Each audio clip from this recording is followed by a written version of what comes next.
Estamos conectados 24 horas por dia e podemos acompanhar em tempo real tudo o que ocorre do outro lado do mundo. A tecnologia e a inovação são dois itens que proporcionam evolução e revolução. Quem não acompanhar esse ritmo de transformação fica desatualizado e fora do contexto social. O mesmo acontece na moda. A tendência é o processo de transição da moda para o grande público.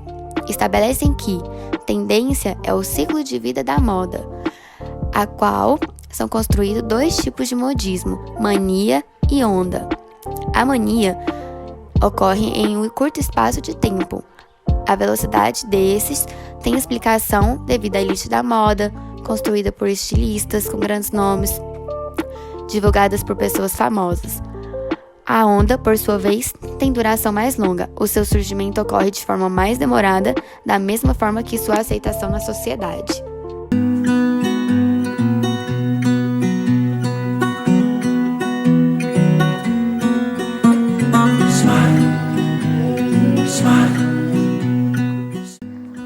Moda é o conjunto dos modos de visibilidade que os seres humanos assumem em seu vestir, com o intuito de gerenciar a aparência, mantendo-a ou alterando-a por meio de seus próprios corpos, dos adomos adicionados a eles e da atitude que integra ambos pela gestualidade, de forma a produzir sentido e assim interagir com o outro. A moda está presente em toda a sociedade. Mesmo aqueles que dizem não se importar com o estilo e como se vestem, o ato de escolher cores e modelos de roupas diz sobre seu próprio estilo. Afinal, não é apenas se vestir, é o conjunto de informações que orientam costumes e comportamentos e variam no tempo e sociedade. A moda vem do latim modus, cujo significado é modo. Moda, segundo Palomino, é muito mais do que roupa. É um sistema que integra o simples uso das roupas do dia a dia a um contexto maior, político, social e sociológico. O termo moda surgiu a partir do século XVIII, no início do Renascimento europeu, e tinha como objetivo designar uma maneira, um gênero, um estilo de vida, de vestuário e de conduta. Foi desenvolvido um novo modo de pensar e viver a moda. Ela pode ser entendida como um conjunto de opiniões, gostos e apreciações críticas, modos de agir, viver e sentir coletivos aceitos por determinados grupos humanos num dado momento histórico. Diante do conceito da história da moda que podemos acompanhar anteriormente, vemos que está em constante evolução e com isso podemos destacar a nossa cidade, Goiânia, que se tornou nos últimos anos um dos maiores polos de moda do país, com a 44, um importante centro de compras e vestuário. Buscando a fundo, podemos ver que essa indústria gera grandes transtornos sustentáveis ao meio ambiente. Tendo essa relação, surgem importantes nomes que buscam fazer a diferença na moda sustentável atualmente.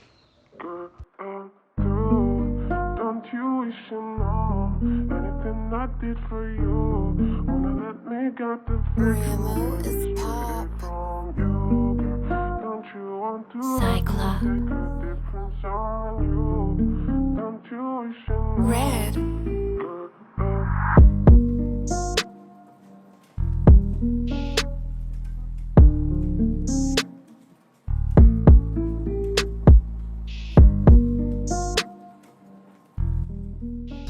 Oi pessoas, meu nome é Theo Alexandre, sou criador e criativo da Tear, uma marca com muito propósito, uma marca goianiense que fala de uma moda que é disruptiva no seu processo. E a gente vai aqui um pouquinho hoje contar sobre as nossas histórias, e como a gente chegou até aqui e o que a gente entende importante dentro do processo de moda e o que a gente vai contar de história para vocês. Falando sobre o meu primeiro passo na moda, eu tenho 20 anos de carreira já. Antes de ser criador, eu era cortador e aí eu comecei a entender esse grande número de resíduos, né, que a gente jogava diariamente no meio ambiente. Sou da grande indústria, trabalhei no atacado por muito tempo e dentro desse processo do atacado eu fui me entendendo, né, a minha responsabilidade sobre o que eu estava fazendo. E aí, paralelo ao que eu já fazia na grande indústria, eu sempre participei de concursos, eventos nacionais, fui criando um portfólio sobre a minha moda autoral, procurando experimentar e exercitar aquilo que eu entendia como processo criativo autoral.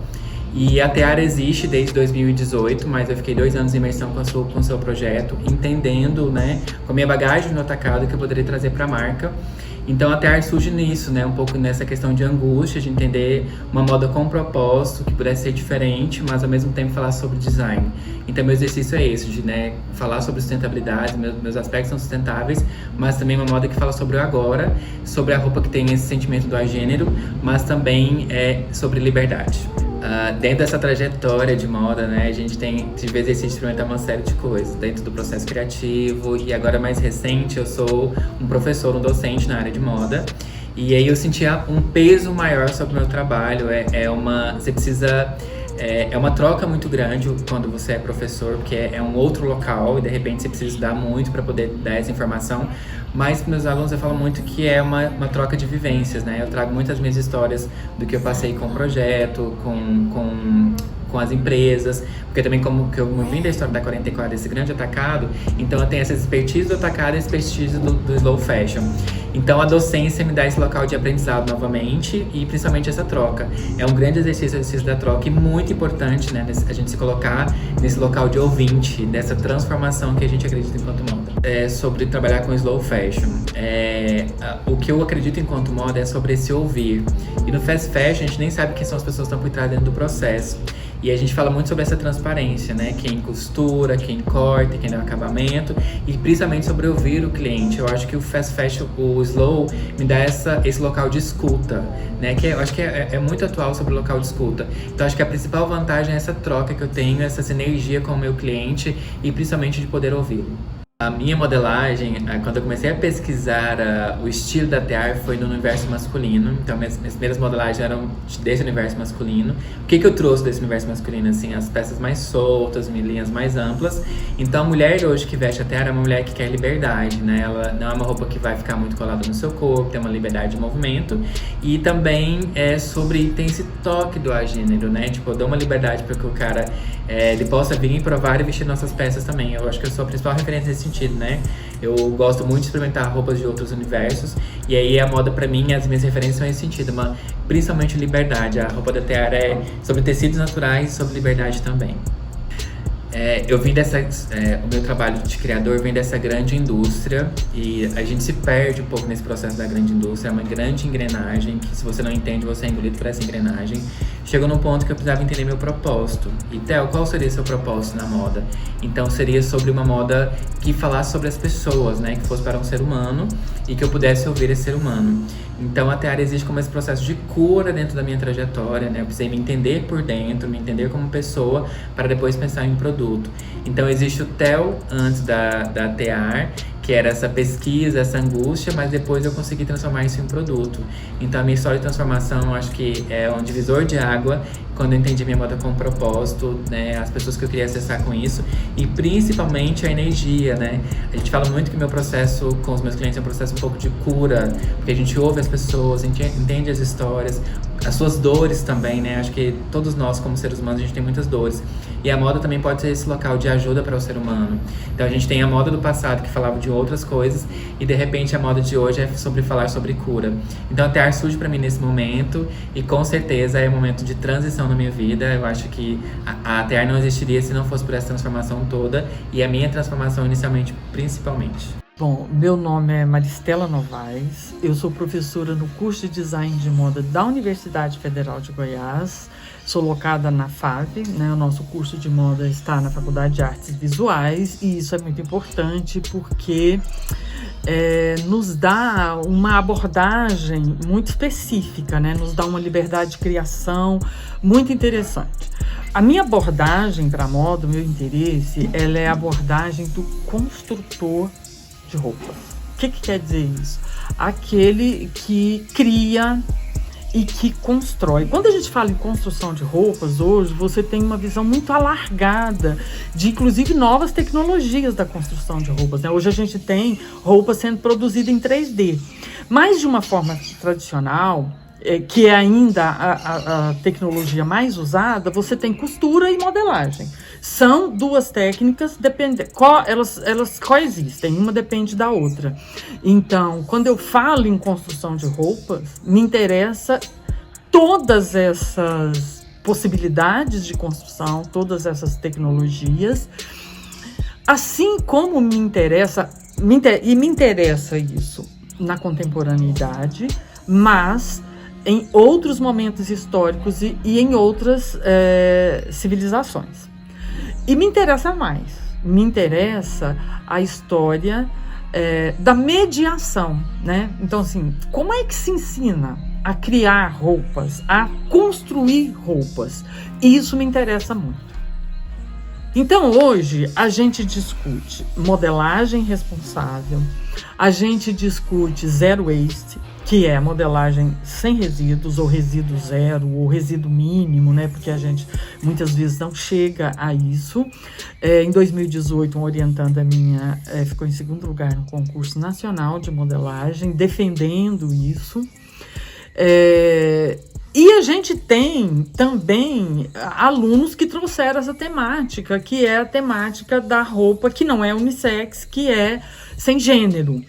Sem gênero e que você pode usar de várias formas, né? Então, isso é uma demanda que o aluno traz. Mas sem contar que a universidade, a FAV, hoje tem um curso de design de ambientes que está sendo reformulado para design e sustentabilidade.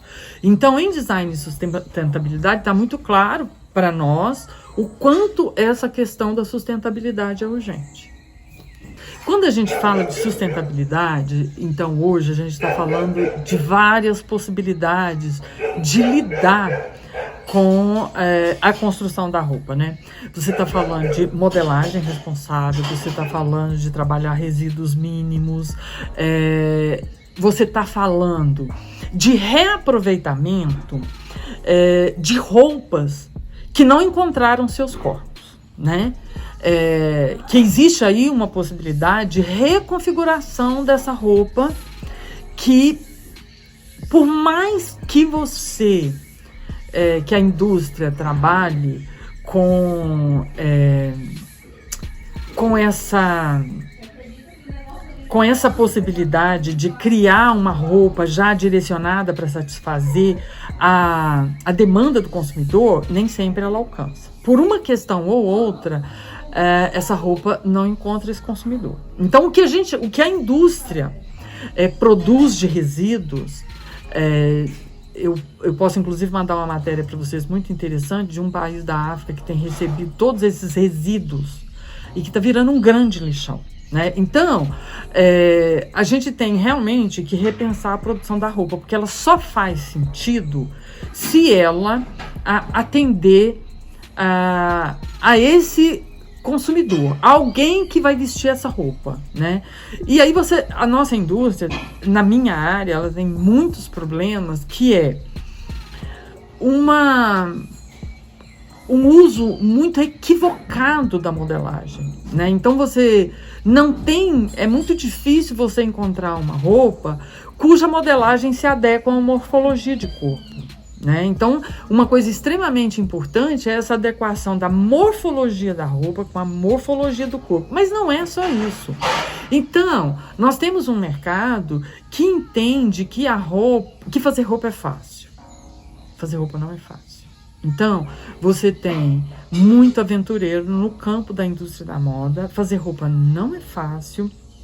E quando a gente fala dessa roupa que foi construída até final do século XIX, que era uma roupa que se fazia sob medida, né? Que às vezes você nem tinha técnicas bacanas de costura, mas a roupa, ela tinha isso, ela era uma roupa que quase sempre era pensada pelo executante e por quem usava a roupa, né?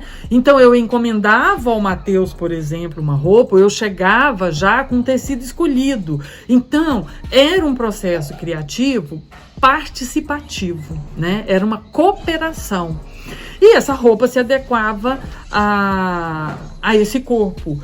Então, você tinha menos produto no mundo, né? Então, as roupas eram necessárias, eram roupas que eram usadas, que depois eram usadas, era passada de um para outro, e quando elas não podiam mais ser usadas, elas se transformavam em pano de limpeza. Então era uma roupa que era literalmente consumida.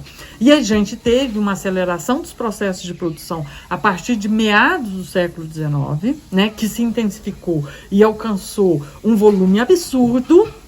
E a indústria, ela, por mais que se faça tabelas de medidas, que você ouça o consumidor, ela não tem conseguido dar respostas. Então, assim, às vezes você vai gostar de uma roupa, gosta do modelo, gosta do tecido, mas na hora que você prova não tá legal no seu corpo.